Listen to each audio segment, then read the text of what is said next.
All right, guys, you are going to look for your All About Me t-shirt that came home, and you are going to be filling in some answers about you. This is all about you.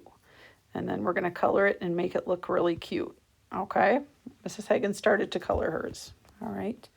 So you have your basic information on here. You have my name.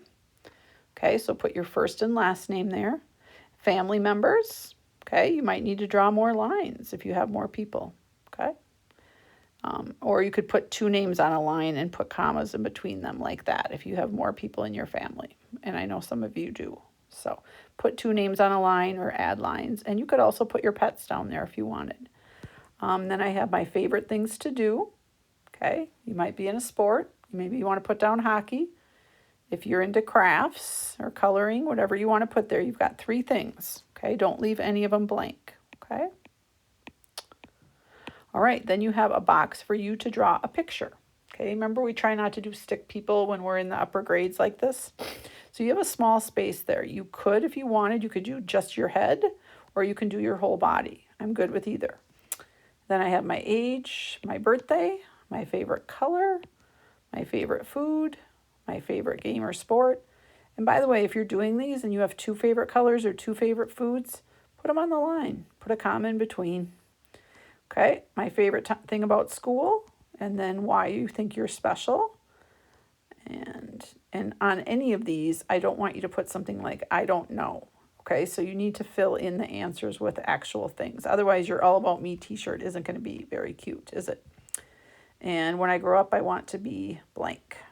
Okay, I think we did that on another thing this week too, where we put what we were going to be when we grow up. So if you have another answer that you want to put there, or if you want to put the same one, that's fine too. Okay. Then when you're done, I would love it if you would take a black felt tip marker and trace over your answers. Okay. And then after you've traced over in black, then I want you to shade lightly. I don't want you to shade so much that you can't read your words. Okay. Okay, so I'm maybe going to color the top part up here. I'm shading with a crayon or a colored pencil. I don't know if I would do marker. Okay, maybe I want to do this part of the shirt yellow. Okay, like this. And then I want to choose a different color for the bottom section. Okay, so maybe I want to do red for all of this. Okay, so then I would just shade over all my answers, which are now in black pen, right? You guys are way better colors than me. So I had some kids last year that did, or every year that have done tie-dye t-shirts where they did all these different colors in tie-dye. Okay, like you've probably seen tie-dye, but they would do it smaller. I'm going to give you an example. And they do like a thing in the middle like this.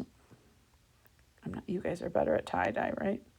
And then they take another color and they go on the outside and they did little tie-dye bursts all over their shirt, which was really cute too. Okay? All right. Have fun with that. Thanks, guys.